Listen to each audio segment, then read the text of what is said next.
Hi everyone. I'm going to start my videos with an affirmation or a quote. I found two that I felt were very necessary at this time and just deep.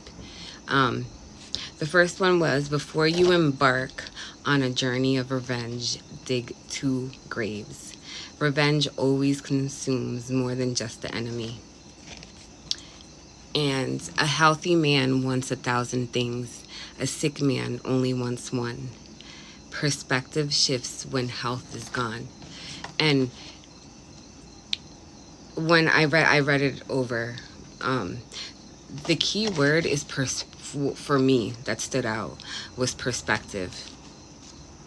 People, because that this is part of the collective message, is needing to have a different way of viewing things, allowing yourself to have different perspectives, allowing yourself to view things from different angles, putting yourself in other people's shoes,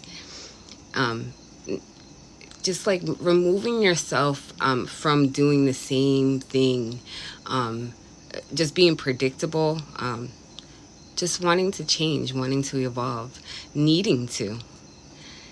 So perspective, definitely. And the revenge, never, ever necessary. Because the universe is already going to always handle that. What goes around comes around. Universal law. It's just the wheel. It just depends on what season it is. So I wanted to talk about also the things that are happening astrologically. It's 9/21, my birthday. And we're going to be talking about Virgo season because it's always important, but most definitely this year, it's going down. We are going to have what's called a black moon in Virgo. Okay, a black moon is when we have two new moons in the same calendar month. Okay, so new moons, like normally they're about like renewal of things, right? But it's doubled, and it's in the sign of Virgo. Okay, but then also Saturn is in the sign of Pisces. Okay, so Saturn is the planet of karma. Pisces represents the moon card in tarot, which is deception, which is illusions, things being done in the dark, secrets. Okay, so when you put that together, people are going to be receiving their karma for the things that they did in the dark. Those things are being illuminated. Okay, so also, what is so deep about this with Virgo and Pisces, them coming to like they call it a pixie. I don't know if I'm saying that right? So, what we are ending right now, what we entered, so we ended the new age in Pisces, okay? If you know anything about like new ages, it's, I think a new age is every 2,140 years or something close to that, right? So we ended the new age in Pisces. That was all what it was supposed to be about. Was Pisces in its good up love and light is spirituality, with the duality of that is the illusion. Okay, so the new age in Pisces. And then, okay, so this is where Jesus and religion was birthed, okay, in the new age in Pisces, okay? And if you notice, what is represented, the Virgin Mary, which is the sign of Virgo, okay?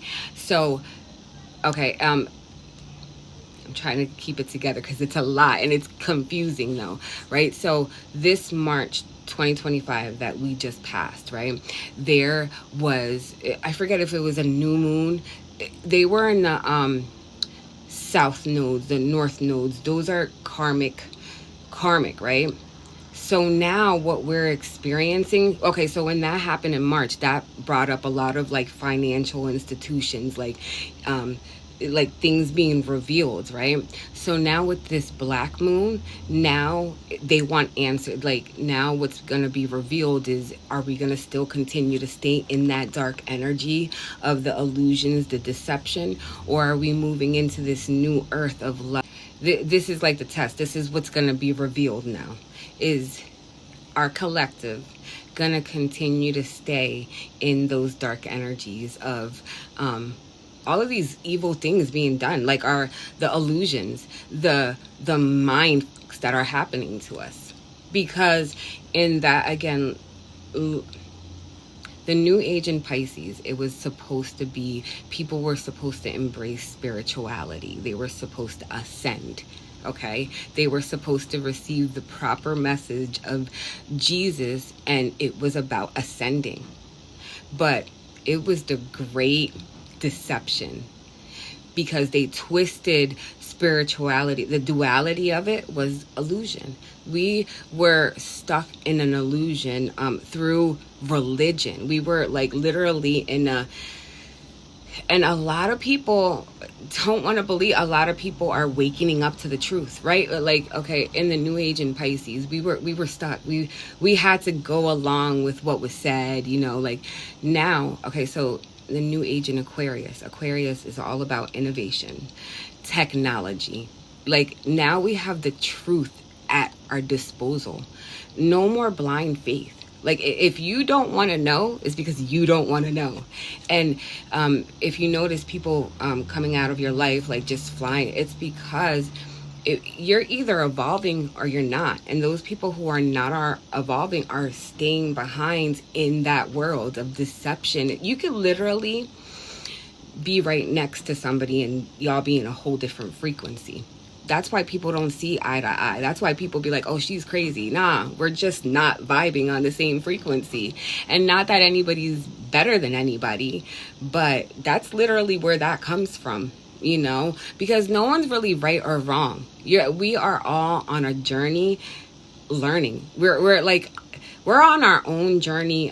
We signed up to like learn lessons. We're on just different, but right now is really, really intense with these energies that we're dealing with. So the fact that, all of that is changing, and now we're having these 2 black moons in Virgo. And Virgo, we're low-key very judgmental. Like we are analysts. Like we see things that your average person doesn't. So you can't deceive, especially that we're having 2 of them. It's like right now, the decisions you make, the choices you make it's gonna ripple into the next 7 years. Of the contract that we had with this person, it's over. Even with jobs, okay? You could have been in this relationship for like decades.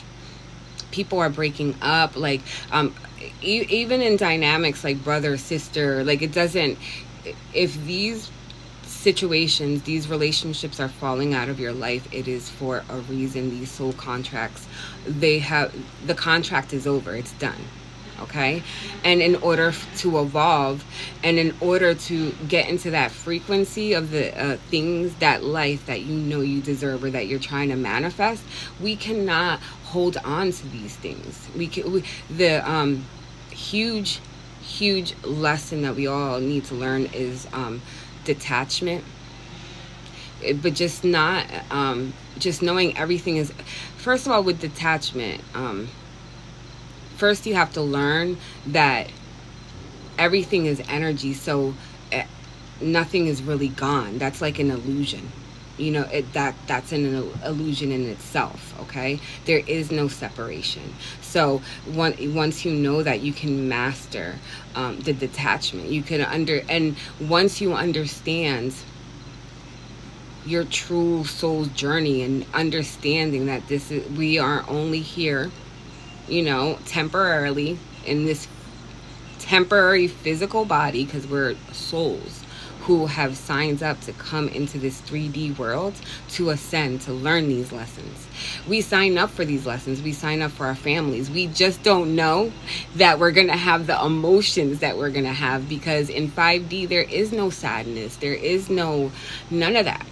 But the reason why our collective is so off, everyone's so depressed, is because we are not living aligned how we were meant to live in the universe with earth.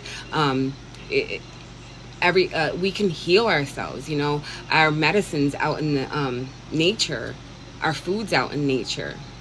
Like the drugs that they say are prescriptions or drugs are killing us. Not, they don't help. I mean, they just keep it out of balance. Nothing has been cured. Our medicine is out in nature. What they say is drugs, like shrooms, not a drug. That will take you to 5D. That will have, that's not, that should not be considered a drug. Shrooms should not. Um, Autistic kids, they're in the 5D. They are smarter than you. They are looking at us like, that's why they get so mad and throw shit. Okay, like if you genuinely know that you've been working on yourself, being a living in Christ consciousness, because he never talked about he was coming back. It was in consciousness, Christ consciousness. Love and light, love your neighbor, no deception, no like smiling in people's faces and then wishing them bad in the dark, because that's what people have been doing. Those same people in churches that be like, oh, she's evil, all of that illusion is like coming. And those are I'm sorry, those are a lot of the people who are gonna have a hard time with that, because all of us, you know, if we wake up and we do see, realize these messages that are coming in, not everybody is getting them so hardcore, but you personally, even if it's just a small message, you've been given a gift of truth some way, somehow in your life. Something has been revealed to you, and it could have been about you, like, oh, maybe I do talk too much, you know, something. But to others it's going to be huge. Virgo and Pisces, they're sister signs. They're exactly 6 months apart, okay? So with us ending that new age in Pisces, and that's how, like, you know, the theme was the Virgin Mary, which is Virgo, right? And then Pisces, the new age in Pisces, the moon, the illusion, right? And then us now being in this 2 new moons of Virgo, and then Saturn being in Pisces, this demands like a purification. What is false needs to be surrendered. Your mask, the image you're portraying, the relationship, the job, the things that no, the what you are silencing yourself. I don't know why I just said that, but that's for somebody that you need to speak that truth. You have to. You're gonna, this is for somebody. You have to speak that truth, because you're gonna hold that heavy feeling for the next at least 7 years. This is your time to release it. Don't be scared. Don't be in fear. You are actually gonna be rewarded for doing this. Even the impossible is possible. You guys, like, we haven't even imagined what's possible. 23rd activation is not random. It's a divinely orchestrated turning point. Arriving just after the Virgo new moon, this alignment merges Virgo's precision with Uranus's radical shifts and Jupiter's expansive purpose. You are not just receiving a blank slate. You are being handed a cosmic invitation to rewrite your timeline from a higher place of truth. But to do so, you must confront the fear of beginning again. You'll need to surrender the scripts that no longer fit and trust the process of becoming. Every intention you once held must now be recalibrated in the moment. Every vision must stretch beyond the edge of comfort. This isn't just a new chapter. It's a rewrite of the entire book. The question is, will you dare to pen it from your highest self? The Lionsgate portal is still open, and its fire is fueling this metamorphosis. Your higher self is not whispering anymore. It's roaring. It's pushing you to confront the exact truths you've been too afraid to face. What dream have you buried beneath routine? What part of yourself have you hidden because you were told it was too much, too strange, or too inconvenient? What inner knowing have you silenced just to keep This August 23rd. Being said, this moon is a metaphysical timestamp that's interconnected to the doomsday clock. Now, when you get into connotative linguistics and etymology, when you look at the prefix of the word tribulation, you get tri. Tri is equated to 3. So that means that the moon is not going to come back into another 3 years, the black moon. So the 3-year gap of the abomination of desolation is a trinity principle that reinforces mind, body, and spirit, past, present, and future, that is also equated to death, rebirth, and ascension. So what I'm basically saying is that the moon is an artificial celestial megastructure that feeds off the sustenance and the energy of humans. So that's why you have to use psychic self-defense to protect yourself during the time of the harvest season. Because this is the epitome of Luciferian moon magic. So they're going to ramp up their rituals. They're going to ramp up those incantations and these psychological operations. So tonight's rare black moon is a notification for the Great Reset. I'm going to say it again. Tonight's rare black moon is a notification for the Great Reset. Now, when you get into the comics and everything, when Gotham City needed Batman, they put the sigil in the atmosphere, right? They put the hologram up, which is basically a signification that trouble was on the way. So with that being said, the same thing translates when you're talking about the timestamps of the moon, because the moon is what keeps us entrapped by time that's connected to the firmament. So this is basically the fall of the illusion. Night 1 receives, Night 2 creates. First, you pour your fears into the dark until they dissolve.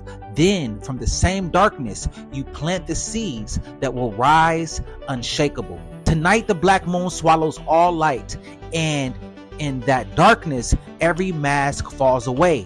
This isn't astronomy, it's divine initiation. Black moon is rare because it is the second new moon in a month, a doubling of the void. It is the space where the moon, keeper of cycles, folds back on itself, offering not just reflection but absorption. Unlike the full moon, which floods us with light, the black moon strips everything away. It is the cosmic reset button. Womb, tomb, mirror, and seed all at once. Night 1 is the feminine portal, the womb. It receives grief, fear, betrayal, hidden shadow. Whatever you surrender is swallowed, never to return. Night 2 is the masculine, the spark. What you plant in the void here rises unshakable, because creation born in darkness is beyond illusion. This is why the black moon is special, because it aligns human consciousness with the universal law that all beginnings emerge from endings. All light is born from shadow. Rites, rituals, and mantras. Night 1, write one wound that has clung to you for years. Burn it under the black moon and whisper. The void swallows it whole. I am clear. Night 2, speak one desire into a glass of water. Drink it at dawn and whisper, what I plant lives. Feel your oversoul reminding you that the seed is already alive within you. The black moon amplifies the collective shadow. Feelings of emptiness, irritability, unworthiness begin to surge. But this is not punishment, it is divine reflection. It shows you what must die so that the true seed can be born. The gift here is sovereign creation, a chance to align not with external cycles, but with the raw current of source. Every intention set under this void is not scattered, it is buried deep like roots that cannot be uprooted. The black moon does not beg for ritual, it invites you to remember. Creation begins in silence, not spectacle. Step into the void, offer your wound, plant your seed. This is not just stargazing, it is your evolution marked in the sky.